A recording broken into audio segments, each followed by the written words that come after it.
My parents banned me from dating after my sister's abusive ex, but they don't know I'm getting married tomorrow. My parents established exactly one rule after what happened to my sister, Violet.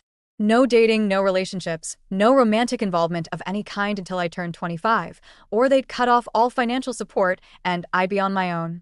They didn't make this rule because they were controlling or religious. They made it because they'd watched Violet's boyfriend, Derek, systematically destroy her over 3 years, isolating her from friends, convincing her she was worthless, and finally putting her in the hospital with a fractured skull when she tried to leave.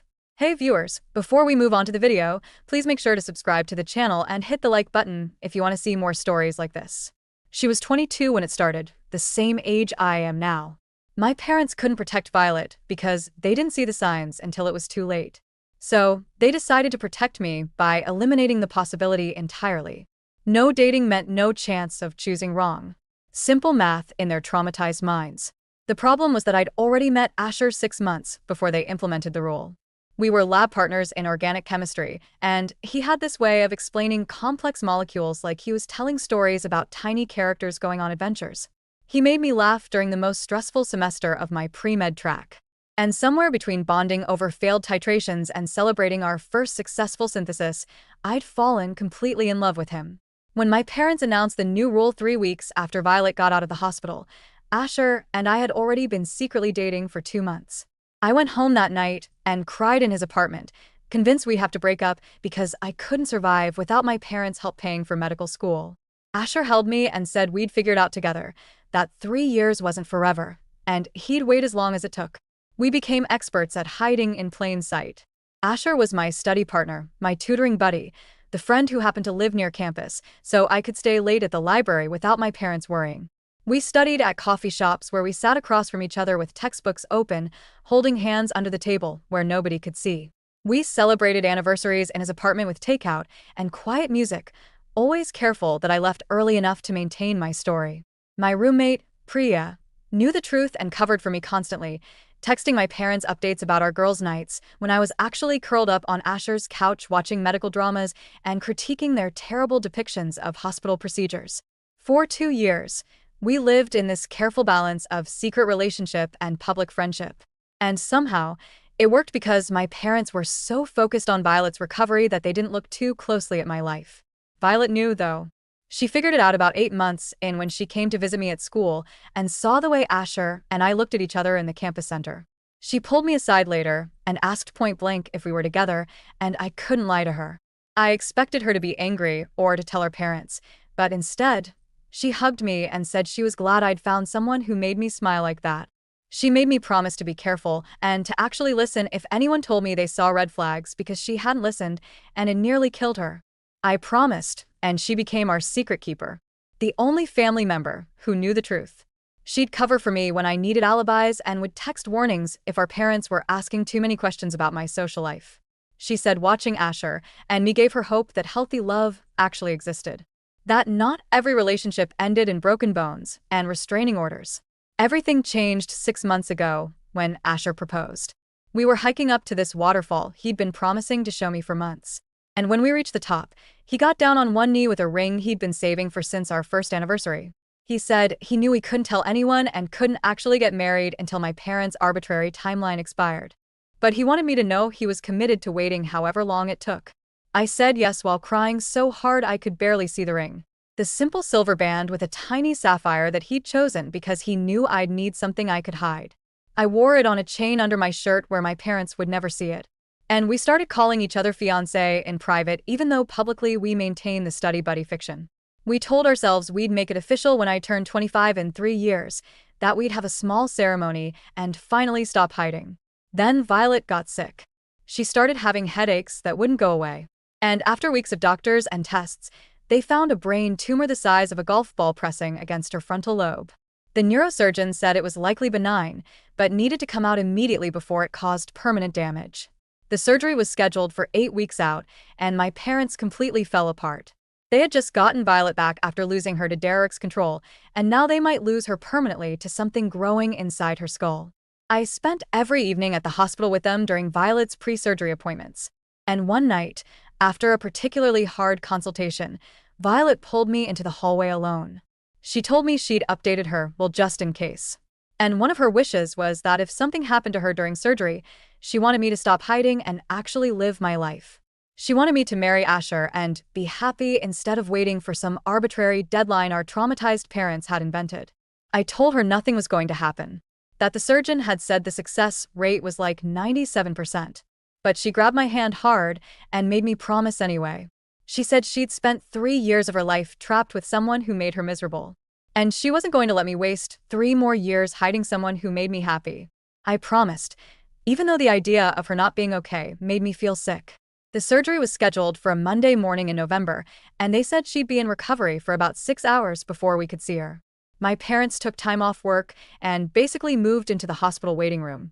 Asher came with me and sat in the corner pretending to study while actually just being there for support. When the surgeon finally came out after 7 hours instead of 6, we all stood up so fast we nearly knocked over chairs. He said the tumor had been more complicated than the scans showed, wrapped around blood vessels in ways that made removal difficult. But they'd gotten it all, and Violet was stable. She woke up confused and nauseous, but she woke up. Over the next 2 weeks, she recovered faster than anyone expected, already walking the halls and complaining about hospital food by day 4. The pathology came back benign like they'd hoped, and the surgeon said she wouldn't need radiation or chemo, just monitoring to make sure nothing grew back. My parents cried with relief and probably thanked every deity they'd ever heard of. The night before Violet was discharged, she asked to talk to me alone. I thought she wanted to discuss post-surgery care or something practical, but instead, she asked if I remembered my promise. I said, of course, but she was fine now, so there was no reason to rush anything.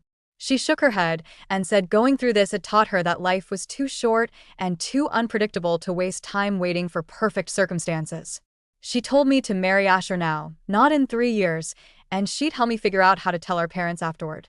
I went home that night and told Asher what Violet said, and we stayed up until 3 o'clock in the morning talking about whether we were actually brave enough to do it.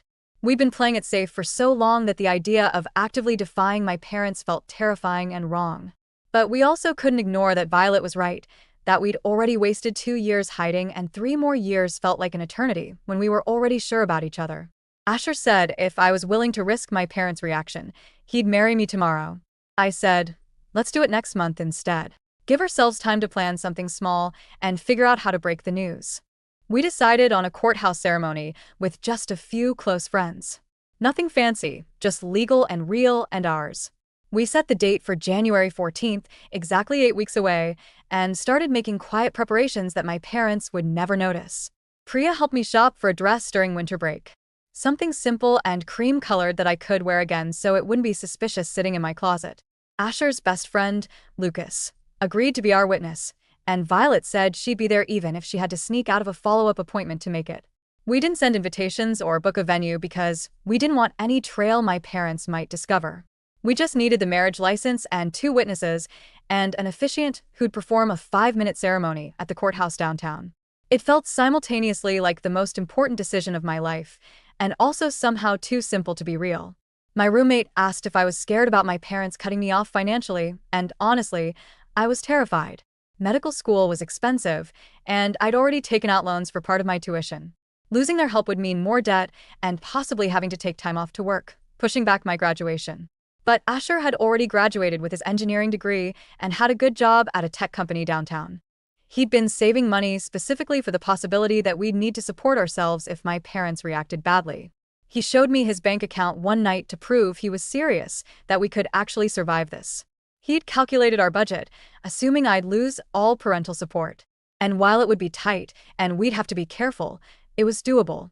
I cried looking at those spreadsheets because they represented 2 years of him planning for our future when most people our age were still figuring out what they wanted for dinner. We told ourselves that maybe my parents would surprise us, that maybe seeing me happy would matter more than their fear-based rule. But we prepared for the worst-case scenario anyway. The hardest part was lying to my parents every single day leading up to the wedding.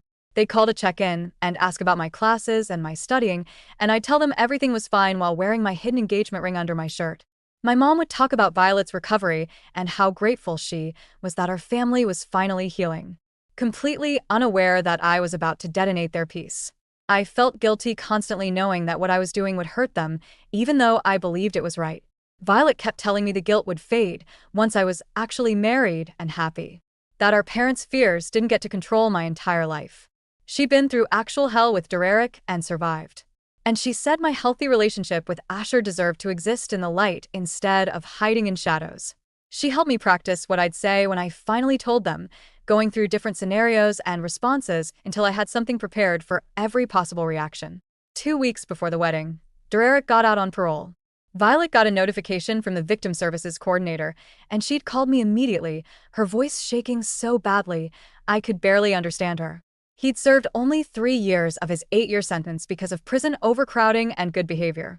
And now he was out with an ankle monitor and a restraining order that Violet said was just a piece of paper.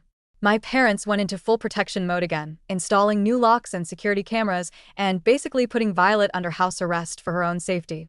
The restraining order said Derek couldn't come within 500 feet of her, but they didn't trust it. They had trusted the legal system before, and it had failed her. This development obviously made my situation more complicated because now my parents were extra paranoid about anything that could hurt their daughters. I thought about postponing the wedding, but Violet said absolutely not. She said Derek getting out was exactly why I needed to go through with it. To prove that his actions didn't get to control everything in our family forever. She pointed out that my relationship with Asher had nothing to do with her trauma with Derek, and conflating the two was exactly the problem with our parents' blanket ban on dating.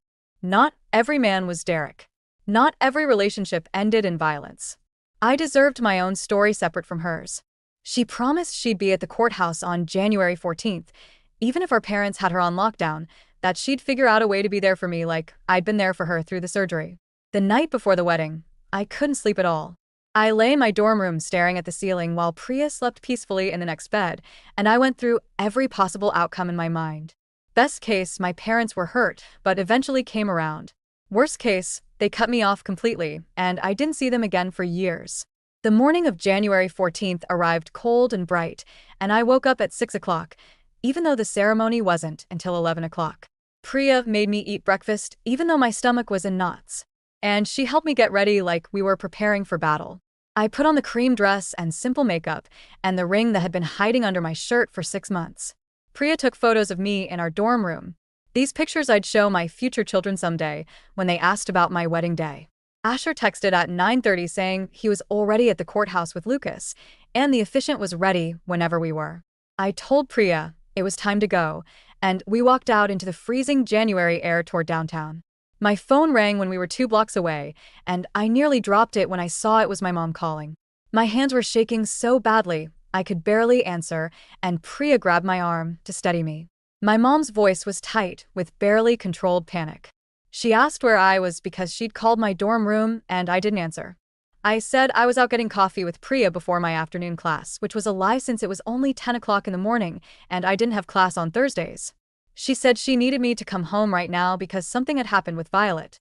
My heart stopped completely, and I asked if Violet was okay, if Derek had violated the restraining order, if she was hurt.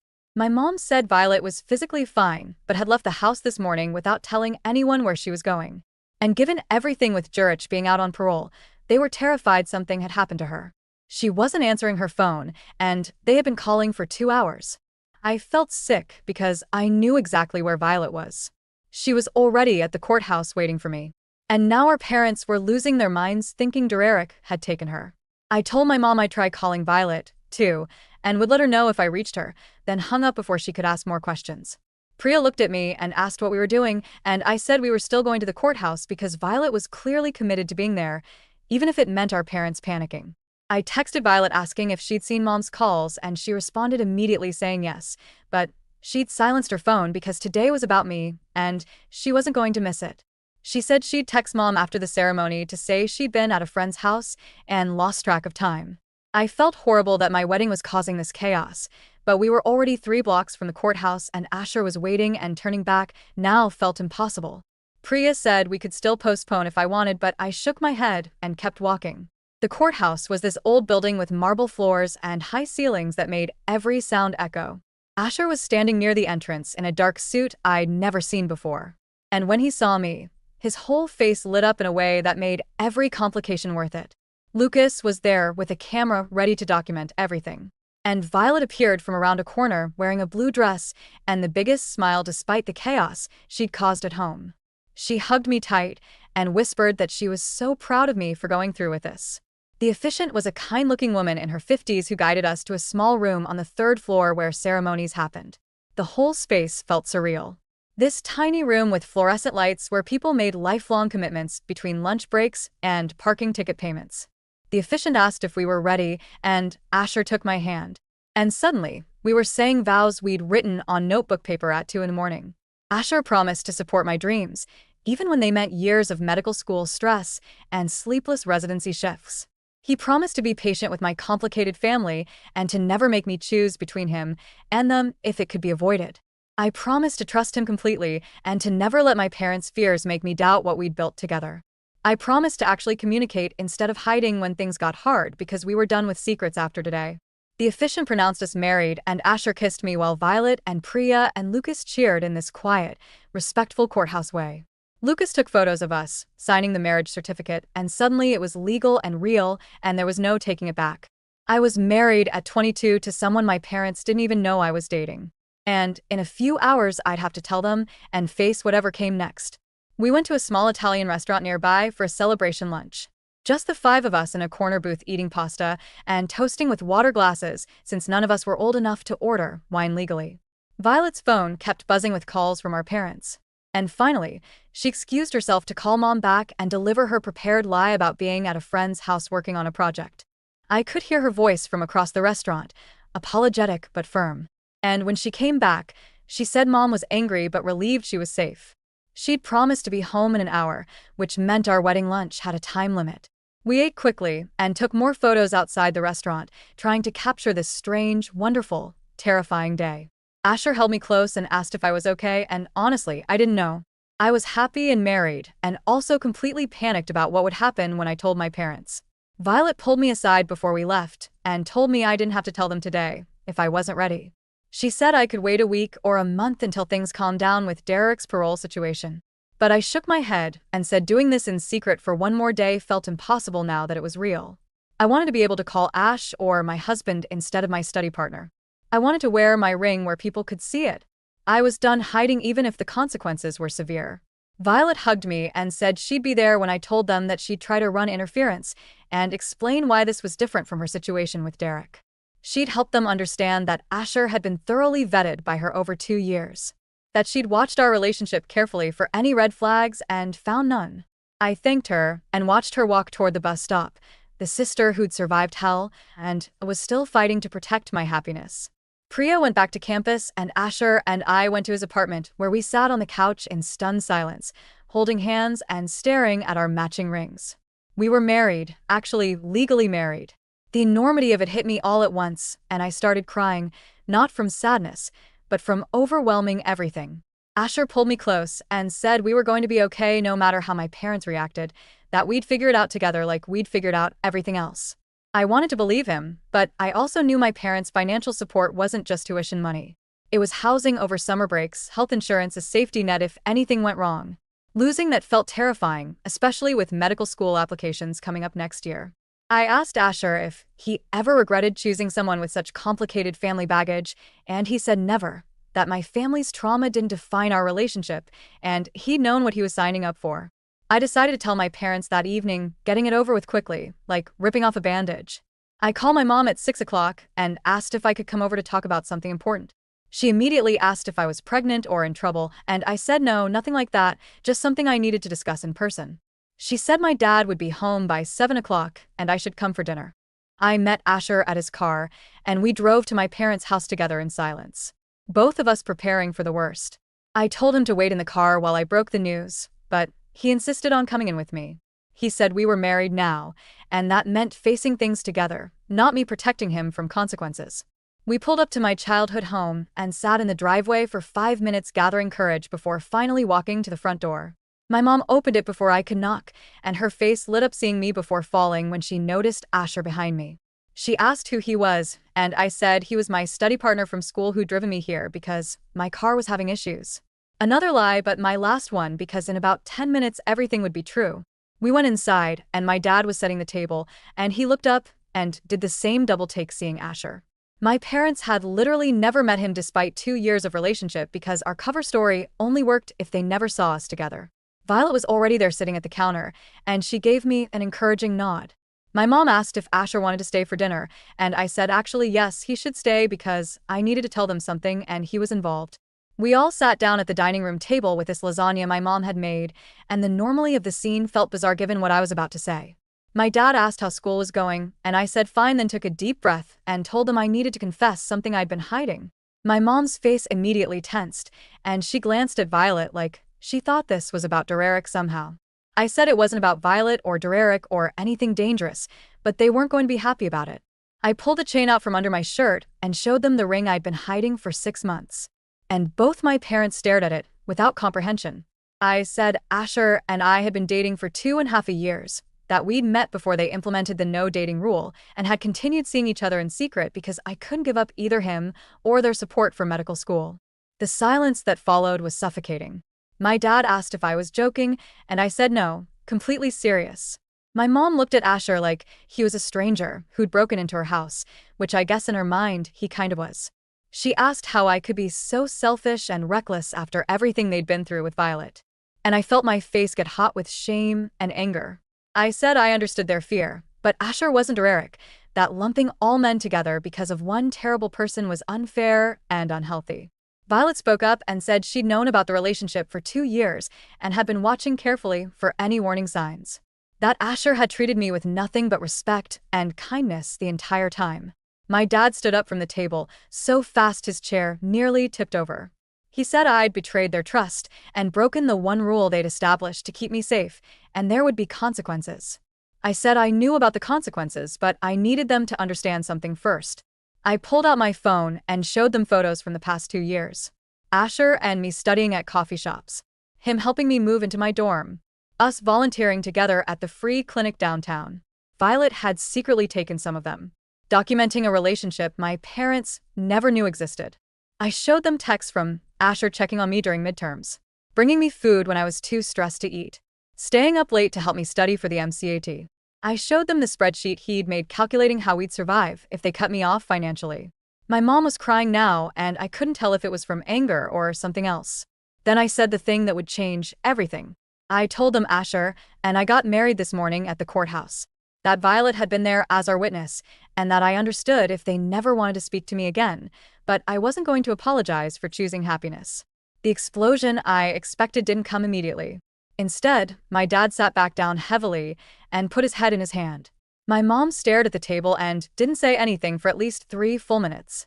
Violet reached across and squeezed my hand under the table. Finally, my dad looked up and asked Asher directly if he understood what he'd signed up for. Marrying into a family this broken and complicated. Asher met his eyes and said yes. He understood completely that he'd watched me support Violet through her recovery and deal with the trauma aftermath. And he respected how much I loved my family despite the difficult circumstances. He said he didn't want to take me away from them. He wanted to be part of helping us all heal.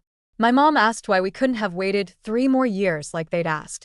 And I said because 3 years was arbitrary and based on fear rather than actual assessment of Asher's character.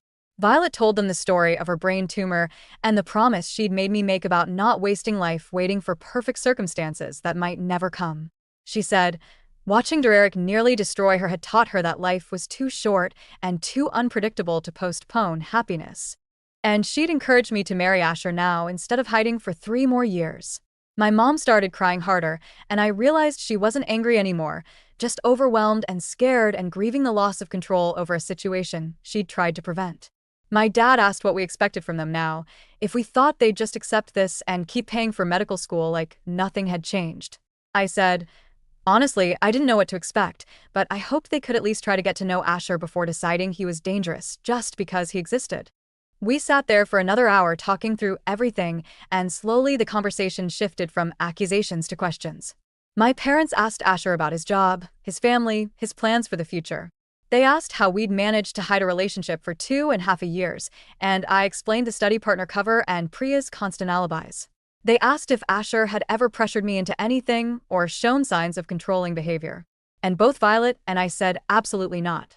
That if anything, I'd been the one pushing to move faster while Asher wanted to wait and do things right. My mom asked to see the wedding photos, and Lucas had already sent them to my phone. She looked at pictures of me in my cream dress, signing the marriage certificate, and fresh tears started falling. She said I looked happy, which was apparently both wonderful and heartbreaking for her. By the time we left that night, nothing was resolved, but at least we were still speaking. My dad said he wasn't ready to give his blessing, but he wouldn't cut me off completely, that we'd figure out the financial stuff over time. My mom hugged me goodbye and whispered that she was trying to understand, and I whispered back that I knew this was hard and I was sorry for the secrecy. Asher shook both their hands and promised to take care of me, which felt weirdly traditional given the circumstances. We drove back to his apartment in silence, both of us emotionally exhausted from the confrontation. That night, lying in bed next to my husband, I felt this strange mix of relief and guilt. Relief that the secret was finally out. Guilt that telling the truth had hurt my parents so deeply. The next few months were complicated and messy. My parents agreed to meet with Asher and me once a week for dinner, getting to know him slowly and learning to trust him. Violet became our biggest advocate, constantly pointing out the differences between Asher's respectful behavior and Derek's controlling manipulation. My mom started therapy to process her trauma from Violet's relationship, and she admitted one night that she'd been trying to prevent the wrong thing. She couldn't prevent me from getting hurt, only from living. My dad took longer to come around, but gradually I'd catch him laughing at Asher's jokes or asking his advice about tech problems at work. 6 months after the courthouse ceremony, we had a small reception in my parents' backyard with extended family who hadn't even known I was dating anyone. My mom cried through the whole thing, but this time, they were happy tears. Medical school applications happened that fall, and Asher sat with me through every essay and interview prep session. I got accepted to 3 programs, and we chose the one closest to both our families because maintaining those relationships mattered to both of us. My parents helped with tuition like they'd promised. And my dad admitted he was impressed with how seriously Asher took his commitment to supporting my career. Violet started dating again for the first time since Derek, someone kind and patient who understood her trauma and never pushed her boundaries. She said watching my relationship with Asher had given her hope that healthy love existed, that not everyone would hurt her the way Derek had. Derek violated his parole 8 months after getting out and went back to prison for another 5 years, which gave all of us some breathing room. Looking back now, I don't regret getting married at 22 despite my parents' rule. Was it harder than waiting would have been? Absolutely. Did it cause pain and conflict that might have been avoided? Definitely. But it also forced necessary conversations about fear and control and healing that our family needed to have anyway. My parents' blanket ban on dating hadn't actually kept me safe. It had just taught me to hide and lie, which is arguably more dangerous than being open about relationships where warning signs could be spotted early. Violet says my rebellion gave her permission to start living again instead of letting Derek's abuse define her forever. She's planning her own wedding now to her kind, patient boyfriend, and my parents are genuinely happy for her instead of terrified. The week of our first anniversary, Asher surprised me with a proper honeymoon since we'd skipped it the first time around. We went to this small beach town where we could finally be publicly married without worrying about who might see us. We walked on the beach, wearing our rings in full view, and the freedom of it felt incredible. After years of hiding, my parents sent us a card congratulating us on 1 year of marriage, which felt like final acceptance after all the struggle. My mom had written inside that she was proud of me for fighting for my happiness, even when it scared her, and that she was grateful I'd found someone who treated me with the respect I deserved. My dad had added that Asher had proven himself to be exactly the kind of partner they'd hoped I'd find someday, just sooner than they'd expected. Telling this story now feels surreal because I remember so clearly how terrified I was the morning of the wedding, how convinced I was that my parents would never forgive me. The reality ended up being more complicated than I'd imagined, but also more hopeful. They didn't forgive me immediately, but they also didn't abandon me. They struggled and asked questions and slowly learned to trust again. Violet's recovery played a huge role because watching her heal while Derek rotted in prison proved that trauma doesn't have to define you forever. My parents had been so focused on preventing future pain that they had forgotten people also need permission to pursue joy. Getting married at 22 wasn't reckless or selfish like my dad first claimed. It was just choosing to start my life instead of waiting for someone else's timeline to allow it.